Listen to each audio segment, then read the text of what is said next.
Buen día, hermanos, ya aquí en Marcos capítulo 14, hoy vamos a hacerlo de una manera totalmente distinta a como lo he venido haciendo. Gracias por escucharme, gracias a la Iglesia Camino de Vida, a los miembros de Camino de Vida y a los que nos están escuchando, que son invitados, que nos han visitado en días atrás.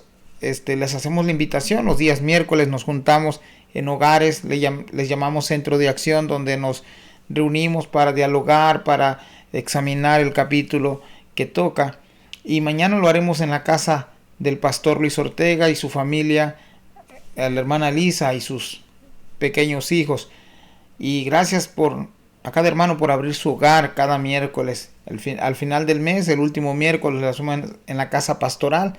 Así que, hermanos, son invitados los que me están escuchando, los que están en otros lugares, pues gracias por seguir el canal, por estarme apoyando, por escuchar los estudios que hago. Hoy solamente va a ser algo sencillo, algo ligero. La lectura está muy extensa, son 72 versículos, pero yo sé que aprendemos de las maravillas que la Biblia nos presenta, aprendemos de todo el ministerio de Jesús. Hay muchas aplicaciones para ponerlo a trabajar en nuestra vida, y este es uno de los capítulos más sorprendentes, maravillosos, pero a la vez es muy conmovedor, muy triste por el tema. Ya vimos a Jesús andar en todo su ministerio durante 3 años, y este capítulo va a comenzar ya cuando Jesús está en los últimos momentos de su ministerio. Así que, hermanos, por favor, no pierdas a la sintonía ahí. Sígueme en tu Biblia o escúchame si estás trabajando, si estás laborando en tu trabajo. Si no puedes leer conmigo, pues escucha, voy a leer para ti. Y quisiera que cada uno de ustedes aportara algo, preguntara algo o comentara algo acerca del capítulo de hoy. Hoy va a ser algo distinto a lo que hemos hecho a los videos anteriores, donde he tratado de explicar y de llevar un poco de estudio. Hoy va a ser solamente leído. Y antes de pasar a lo que es el estudio, a la lectura bíblica del día de hoy, quisiera felicitar al hermano Luis Ortega por su cumpleaños el día de hoy, y que el Señor le bendiga, que el Señor siga usándolo, que el Señor lo use para su honra y su gloria, que sigamos aprendiendo de los estudios del hermano, de las predicaciones del hermano, que lo sigamos nosotros también animando, orando por él, que seamos agradecidos con lo que él nos ha dado como pastor durante todos estos años. Ya llevamos varios años con él, y Dios bendiga a nuestro hermano pastor, al hermano Luis Ortega, a la Iglesia Camino de Vida, donde ya tenemos también varios años congregándonos con el hermano, y a cada uno de los líderes, de los hermanos que están presentes los domingos, aquellos que están también ausentes por alguna razón que a veces no conocemos. Dios les bendiga, y gracias, hermano, otra vez por estarme apoyando en el canal. Así que pasemos rápidamente lo que es el primer versículo. El 1 y el 2 nos va a hablar acerca del complot para prender a Jesús. Todo aquello se orquestó perfectamente para que pudieran por fin llevar a cabo el plan malévolo de matar a Jesús, de llevarlo a juicio, de matarlo. Pero aunque ellos no querían que fuera en la Pascua, precisamente fue el día de la Pascua, y al igual que el Cordero Pascual que se presentó cuando los israelitas recibieron el mensaje de parte de Dios de ofrecer este Cordero el día de la Pascua. El apóstol Pablo más adelante nos va a decir que Cristo es nuestra Pascua. Así que vamos a comenzar, hermanos. Dice los primeros 2 versículos: 2 días después era la Pascua y la fiesta de los panes sin levadura, y buscaban los principales sacerdotes y los escribas cómo prenderle por engaño y matarle, y decían: no durante la fiesta, para que no se haga alboroto del pueblo. Esos son los versículos 1 y 2. Continuemos leyendo, hermano, y por favor no perdamos ahí la lectura. Sigamos ahí. Dice el 3 en adelante. Pero estando él en Betania, en casa de Simón el leproso, y sentado a la mesa, vino una mujer con un vaso de alabastro, de perfume de nardo, puro de mucho precio, y quebrando el vaso de alabastro, se lo derramó sobre su cabeza. Y hubo algunos que se enojaron dentro de sí, y dijeron, ¿para qué se ha hecho este desperdicio de perfume? Porque podía haberse vendido por más de 300 denarios y haberse dado a los pobres, y murmuraban contra ella. Pero Jesús dijo, dejadla, ¿por qué la molestáis? Buena obra me ha hecho. Siempre tendréis a los pobres con vosotros, y cuando queréis les podráis hacer bien, pero a mí no siempre me tendréis. Esta ha hecho lo que podía, porque se ha anticipado a ungir mi cuerpo para la sepultura. De cierto os digo, que donde quiera que se predique este evangelio en todo el mundo, también se contará lo que ésta ha hecho para memoria de ella. Este tema ya lo tocamos también allá en el libro de Mateos, y vamos a mirar enseguida los siguientes versículos. El miércoles, el día de hoy, vamos a estar profundizando un poco más, haciendo preguntas, tratando de que el Espíritu Santo de Dios guíe nuestra mente, nuestra lectura, para que también siga abriendo nuestro entendimiento. Leamos los siguientes versículos. Entonces Judas Iscariote, uno de los 12, fue a los principales sacerdotes para entregárselo. Ellos, al oírle, se alegraron y prometieron darle dinero, y Judas buscaba oportunidad para entregarle. Ya todos conocemos, hermanos, esta historia, que nuestro Salvador y Señor fue entregado por Judas por 30 monedas de plata. Sigamos adelante.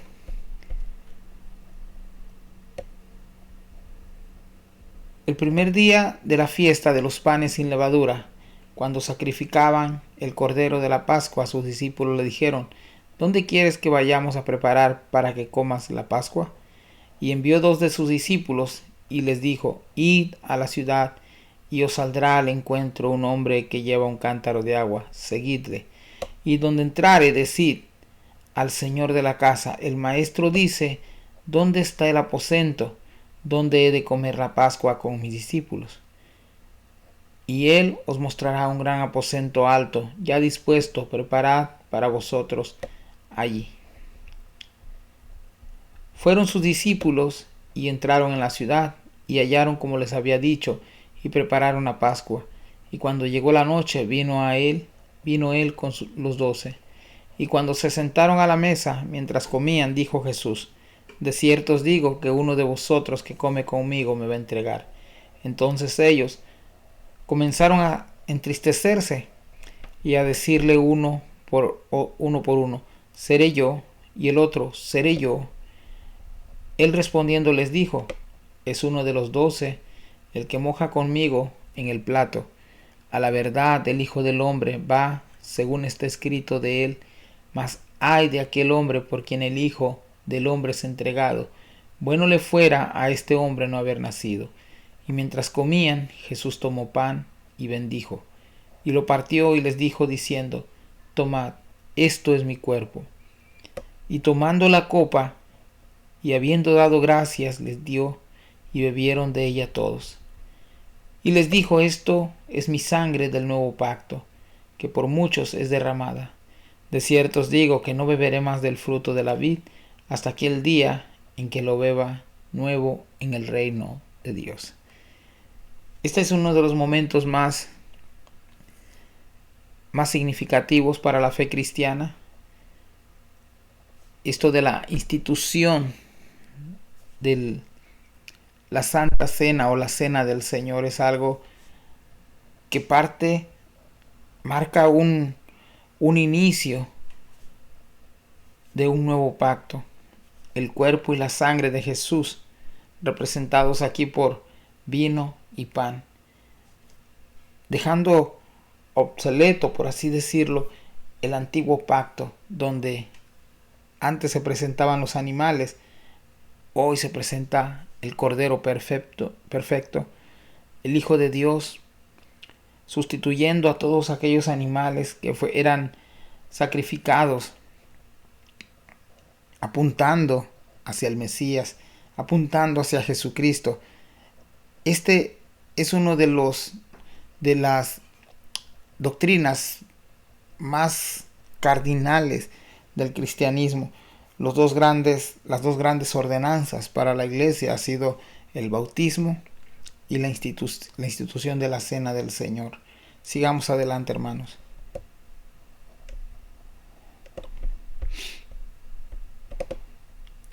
Cuando hubieron cantado el himno, salieron al monte de los olivos. Entonces Jesús les dijo: todos os escandalizaréis de mí esta noche, porque escrito está: heriré el pastor y las ovejas serán dispersadas. Pero después que haya resucitado, iré delante de vosotros a Galilea. Entonces Pedro le dijo: aunque todos se escandalicen, yo no. Y le dijo Jesús: de cierto te digo que tú, hoy, esta noche, antes que el gallo haya cantado 2 veces, me negarás 3 veces.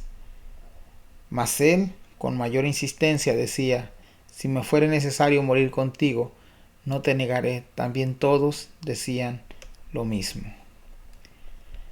Este es un versículo, hermanos, son versículos donde todos en ese momento estaban dispuestos a dar su vida por Jesús, o por lo menos seguirle hasta la muerte. Y como siempre, el apóstol Pedro, ahí poniéndose por delante, dice aquí que también los demás decían lo mismo. Pero ¿cuál va a ser la sorpresa del apóstol Pedro y de los discípulos? Constantemente nosotros a veces negamos a Jesús. Y este es un llamado para los cristianos, para que nos fortalezcamos en quién es Jesús. Nosotros tenemos esa primicia de lo que es la Biblia, de lo que es los discípulos en el tiempo de Jesús, todas las formas en que fueron enseñados. Ellos no tenían el manual para cómo guiarse. Nosotros se nos ha dado ese manual después de ellos. Y gracias a Dios, porque ha llegado a nuestra vida, ha llegado a nuestras manos, y hoy no tenemos excusa de decir cómo debemos conducirnos. Y al igual que Pedro, todos estamos constantemente negando a Jesús, pero gracias a Dios, porque Dios comienza a trabajar en nuestra vida, y gradualmente aquel que le busca, aquel que es fiel al Señor, aquel que lee su palabra, ella lo va transformando de gloria en gloria. Leamos los siguientes versículos. Vinieron pues a un lugar que se llama Getsemaní, y dijo a sus discípulos: sentaos aquí, entre tanto que yo oro. Y tomó consigo a Pedro, a Jacobo y a Juan, y comenzó a entristecerse y a angustiarse, y les dijo: mi alma está muy triste hasta la muerte, quedaos aquí y velad. Yéndose un poco adelante, se postró en tierra y oró que si fuera posible pasase de él aquella hora. Y decía: Abba, Padre, todas las cosas son posibles para ti. Aparta de mí esta copa, mas no lo que yo quiero, sino lo que tú. Vino luego y los halló durmiendo, y dijo: Pedro, Simón, ¿duermes? ¿No has podido velar 1 hora?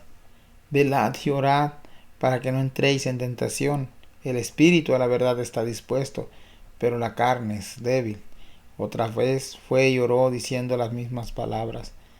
Al volver otra vez los halló durmiendo, porque los ojos de los que estaban cargados de sueño, y no sabían qué responderle. Vino la tercera vez y les dijo: dormid ya, y descansad. Basta, la hora ha venido. He aquí el Hijo del Hombre es entregado en manos de los pecadores. Levantaos, vamos, he aquí se acerca el que me entrega. Y hermanos, qué palabra de Jesús en ese momento. Nadie pudo acompañarlo a orar. Nadie estuvo en ese momento con él orando, pidiéndole al Señor fuerzas, pidiéndole al Señor que diera ese valor a Jesús para ir en ese momento ya camino a la cruz. Y es increíble cómo nosotros muchas veces también aún no podemos ni velar, ni orar, ni pasar con tiempo con el Señor 1 sola hora. Y es triste, pero debería ser un privilegio a la vez platicar, deleitarse con el Señor. Sigamos leyendo, hermanos, por favor. Versículo 43 en adelante. Luego, hablando él aún, vino Judas, que era uno de los 12, y con él mucha gente con espadas y palos, de parte de los principales sacerdotes y de los escribas y de los ancianos. Y el que le entregaba les había dado señal, diciendo: al que yo besare, ese es, prendedle y llevadle con seguridad. Y cuando vino, se acercó luego a él y dijo: Maestro, maestro, y le besó. Entonces ellos le echaron mano y le prendieron. Pero uno de los que estaban ahí, sacando la espada, hirió al siervo del sumo sacerdote, cortándole la oreja. Y respondiendo Jesús le dijo: ¿cómo contra un ladrón habéis salido con espadas y con palos para prenderme? Cada día estaba con vosotros enseñando en el templo y no me prendisteis, pero es así para que se cumplan las escrituras. Entonces todos los discípulos, dejándole, huyeron. Es interesante, hermanos, versículos antes, como el Señor le estaba pidiendo a Pedro, a Juan, a Jacobo que oraran junto con él para que no cayeran en tentación. Y es lo que pasó enseguida en el arresto de Jesús. Aquel hombre se precipitó y sacó su espada, quiso ganar la guerra con armas, con violencia. Y el Señor le dijo: no, no es así, ¿verdad? No es así, no es con espada, no es con ejército, es con el Santo Espíritu del Señor. Así que sigamos, hermanos, al 51 y 52. Dice: pero cierto joven le seguía cubierto el cuerpo con una sábana, y le prendieron. Mas él, dejando la sábana, huyó desnudo. ¿De quién tratará estos dos versículos, hermanos? Hoy sin duda estaremos hablando de esto y vamos a aprender más, ¿verdad? Sigamos adelante. Finalmente Jesús es llevado ante el concilio, ante el Sanedrín. Trajeron pues a Jesús al sumo sacerdote, y se reunieron todos los principales sacerdotes y los ancianos y los escribas, y Pedro le siguió de lejos hasta dentro del patio del sumo sacerdote, y estaba sentado con los alguaciles calentándose al fuego. Y los principales sacerdotes y todo el concilio buscaban testimonio contra Jesús para entregarle a la muerte, pero no lo hallaban, porque muchos decían falso testimonio contra él, mas su testimonio no concordaban. Entonces, levantándose unos, dieron falso testimonio contra él, diciendo: nosotros le hemos oído decir: yo derribaré ese templo hecho a mano, y en 3 días edificaré otro hecho sin mano. Pero ni aun así concordaban en el testimonio. Entonces el sumo sacerdote, levantándose en medio, preguntó a Jesús diciendo: ¿no respondes nada? ¿Qué testifican estos contra ti? Mas él callaba y no respondía. El sumo sacerdote le volvió a preguntar y le dijo: ¿eres tú el Cristo, el Hijo del Bendito? Y Jesús le dijo: yo soy. Y veréis al Hijo del Hombre sentado a la diestra del poder de Dios, y viniendo en las nubes del cielo. Entonces el sumo sacerdote, rasgando su vestidura, dijo: ¿qué más necesidad tenemos de testigos? ¿Habéis oído la blasfemia? ¿Qué os parece? Y todos ellos le condenaron, declarándole ser digno de muerte. Y algunos comenzaron a escupirle y a cubrirle el rostro y a darle de puñetazos y a decirle: profetiza. Y los alguaciles le daban de bofetadas. Hermanos, si leemos esto a la ligera, no nos vamos a dar cuenta de el terrible plan que tenían contra Jesús. Estaban esperando el momento para que ellos pudieran descargar todo su coraje, toda su ira, toda su frustración que Jesús les vino a causar. Y este era el momento para ellos. Sigamos adelante, hermanos. Dice el versículo 66. Estando Pedro abajo en el patio, vino una de las criadas del sumo sacerdote, y cuando vio a Pedro que se calentaba, mirándole, le dijo: tú también estabas con Jesús el Nazareno. Mas él negó, diciendo: no lo conozco, ni sé lo que dices. Y salió a la entrada y cantó el gallo. Y la criada, viéndole otra vez, comenzó a decir a los que estaban allí: este es de ellos. Pero él negó otra vez. Y poco después los que estaban allí dijeron otra vez a Pedro: verdaderamente tú eres de ellos, porque eres Galileo, y tu manera de hablar es semejante a la de ellos. Entonces él comenzó a maldecir y a jurar: no conozco a este hombre de quien habláis. Y el gallo cantó la segunda vez. Entonces Pedro se acordó de las palabras que Jesús le había dicho: antes que el gallo cante 2 veces, me negarás 3 veces. Y pensando en esto, lloraba. Hasta aquí, hermanos, ha quedado el capítulo 14 de Marcos. ¿Y qué te ha parecido, hermanos, la lectura que has aprendido de ella? Y te decía que hoy vamos a estar estudiando este capítulo, analizándolo. Es un capítulo, aunque sabemos que es al final Jesús es el vencedor, la historia ya la conocemos, ya sabemos quién tiene el poder, quién tiene toda la sabiduría, quién es digno de ser alabado. No deja de ser doloroso para aquellos que amamos a Jesús. Es un capítulo lleno de injusticia, lleno de impotencia. Es un capítulo donde hoy que lo leemos nosotros podemos mirar cuánta maldad del hombre, cuánta dureza del corazón. Podemos mirar cuántas veces el hombre quiso tener a Dios en el acusado de los en el banquillo de los acusados, y finalmente lograron poner a Jesús, el Hijo de Dios, en el banquillo de los acusados y condenarle a muerte. El hombre sin Dios es capaz de eso y más, de condenar a Dios, de sentarlo en el banquillo de los acusados y declararlo culpable. Pero Jesús, el Hijo de Dios, dice que Él vino a dar vida a todo aquel que cree, vida en abundancia, vida eterna. Y lo más sorprendente, hermanos, es de que Él, cuando iba camino a la cruz, cuando le abofeteaban, cuando le escupían, cuando le daban de puñetazos, Él dijo: Señor, no le tomes en cuenta sus pecados, perdónalos porque no saben lo que hacen. Ese es el Cristo, hermanos, ese es el Cristo que llevó a la cruz nuestros pecados, que llevó a la cruz nuestras dolencias. Ese es nuestro Jesús. Dios te bendiga, hermanos.